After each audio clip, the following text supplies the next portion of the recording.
ओम गंग गणपते नमः। नमस्ते। एस्ट्रो में आप सबका स्वागत है।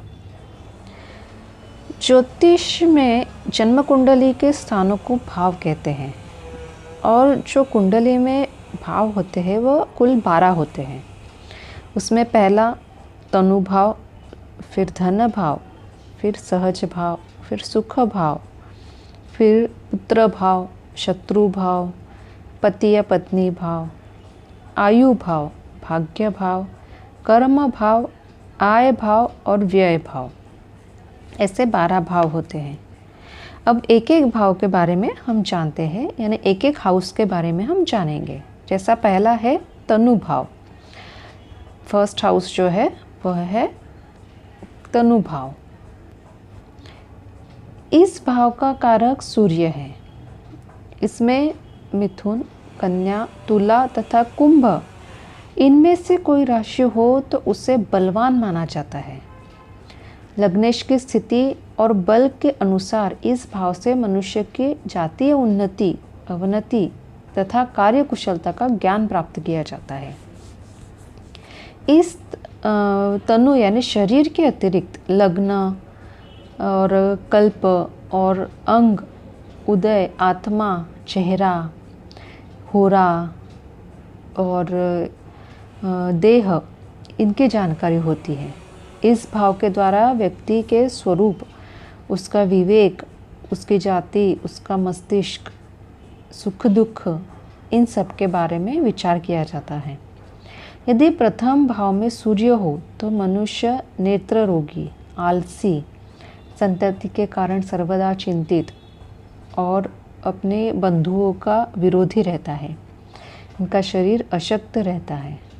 ये राजमान्य होते हैं, पराक्रमी होते हैं।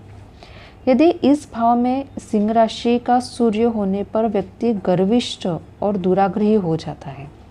अगर इस भाव में मिथुन, तुला या कुंभ राशि हो और उसमें सूर्य हो तो न्यायी, उदार और शास्त्र प्रिय मनुष्य होता है। अगर धनु राशि हो और उसमें सूर्य हो तो परिवार व जायदाद के प्रति इनका प्रेम ज़्यादा रहता है। अगर कर्क या फिर वृश्चिक या मीन राशि हो और उसमें सूर्य हो तो व्यक्ति व्यसनी होता है और वर्ष के 15वें वर्ष में इन्हें कुछ शारीरिक पीड़ा होती है। अब देखते हैं द्वितीय भाव। इस भाव का कारक भी सूर्य है। इसके द्वारा प्रत्येक व्यक्ति के स्वर यानी वाचा, आवाज़, सौंदर्य, आँख, नाक, कान, गायन, कला, प्रेम और मित्र, इनके बारे में पता चलता है। फिर इसे धन के अतिरिक्त कुटुंब और जो हमारा परिवार रहता है उसके बारे में भी जाना जाता है। यदि द्वितीय भाव में सूर्य हो तो व्यक्ति उदार, मुख नेत्र रोगी, कर्जदार, परिवार वालों में इसे सतत त्रास, स्त्री की दुर्बल प्रकृति, शत्रु को जीतने व अनुकूल करने वाला, राज दरबार में धन लाभ, चतुष्पाद सुख यानी गाड़ी वगैरह मिले, गाड़ी या कुछ ऐसा इनके पास होता है। आयु के 17वें वर्ष में संपत्ति का हो सकता है, कुछ लॉस हो इन्हें, ऐसा हो सकता है अगर द्वितीय भाव में सूर्य हो तो। गृह कलह, जटिल विषम परिस्थितियों में मस्त व उदासीन रहता है। तृतीय भाव, इस भाव का कारक मंगल है। इसके द्वारा व्यक्ति के पराक्रम, कर्म, साहस, धैर्य, शौर्य, आयुष्य और नौकर चाकर, गायन, योगाभ्यास, इन सब के बारे में जाना जाता है।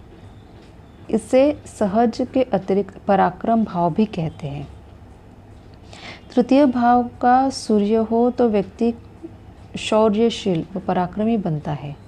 उदार स्वभाव का व धन संपन्न होने के कारण प्रख्यात होता है। तीव्र और कुशाग्र बुद्धि, सुंदर शरीर, बंधु सुख अतीव कम, इन्हें बंधु सुख कम मिलता है अगर तृतीय भाव में सूर्य हो तो। और घुड़सवारी का शौक रहता है इन लोगों को। इनके 27वें वर्ष में धन की उपलब्धि होती है। और मिथुन राशि में विनम्र और रहते हैं अगर मिथुन राशि इस भाव में हो तो। चतुर्थ भाव, इस भाव का कारक चंद्रमा है। इस स्थान को विशेषकर माता का माना जाता है। इसके द्वारा व्यक्ति के सुख, गृह, ग्राम, मकान, संपत्ति, गाड़ी, माता का सुख, यह सब इससे पता चलता है। लीवर के कुछ, अगर पेट के या लीवर के कुछ डिजीज़ हो तो वो भी इससे पता चलते हैं। इसके अतिरिक्त इससे हमें कितने गाड़ियाँ हैं, घर है, बंधु है, ये सब भी जानकारी हमें चतुर्थ भाव से मिलती है। चतुर्थ भाव में अगर कोई बुरा ग्रह हो तो पितृधनहीन, मानहानि, बंधु भगिनी सुख रहित और राजप्रिय व धनवान भी हो सकते हैं। भूमि, संपदा, सदन, सौख्य प्राप्ति, मातृ सुख कम होता है अगर यहाँ पे कोई बुरा ग्रह हो तो।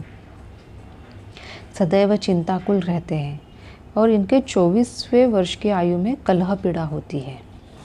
पंचम भाव, इस भाव का कारक गुरु है। इस भाव से हमें बुद्धि, विद्या, विनय, देवभक्ति, संतान और मामा का सुख, धन, ये सब पता चलता है। नौकरी छूटना, हाथ का यश, मूत्रपिंड के रोग या गर्भाशय के रोग, इनके बारे में भी पता चलता है। पुत्र के बारे में पता चलता है। इस भाव से हमें व्यापार में धन लाभ, इसके बारे में भी पता चलता है। और इस भाव में अगर सिंह राशि का सूर्य हो तो स्वभाव उग्र होता है, तेजस्वी, स्वाभिमानी होता है। षष्ठम भाव, इस भाव का कारक मंगल है। इसे शत्रु का भाव भी कहा जाता है। इस भाव से चिंता, संदेह, बीमारी, मामा की स्थिति, उदास्थान, पीड़ा, रोग तथा व्रण के बारे में पता चलता है। इस भाव में द्वेष, शत्रु, वैरी, रोग, इनका भी पता चलता है। और अगर इस भाव में लग्न स्वामी ही बैठा हो तो हमें शारीरिक पीड़ा हो सकती है। सप्तम भाव, सप्तम भाव का कारक शुक्र है। इस भाव में व्यक्ति की स्त्री, मृत्यु, कामेच्छा, कामचिंता, सहवास, विवाह, स्वास्थ्य, जननेंद्रिय, अंग विभाग, व्यवसाय, झगड़ा, इन सब के बारे में जाना जाता है।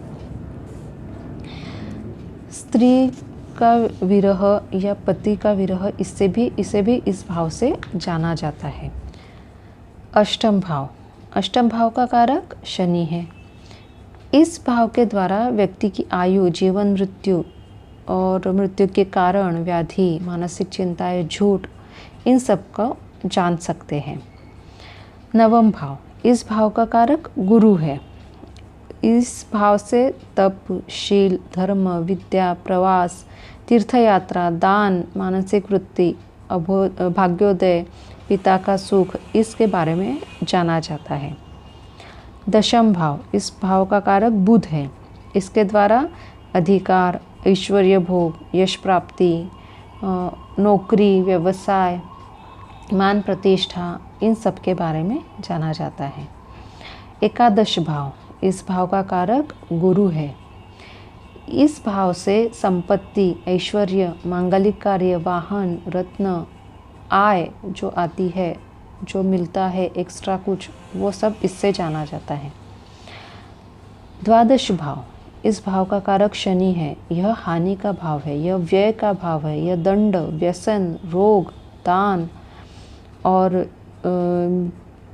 इन सब का यह भाव है। इस भाव से हम व्यय जानते हैं कि लॉस कहाँ पे हो रहे हैं। तो ऐसे कुल 12 भाव कुंडली में होते हैं और हर भाव में कौन सा ग्रह बैठा है उस हिसाब से उस भाव का हमें फल मिलता है।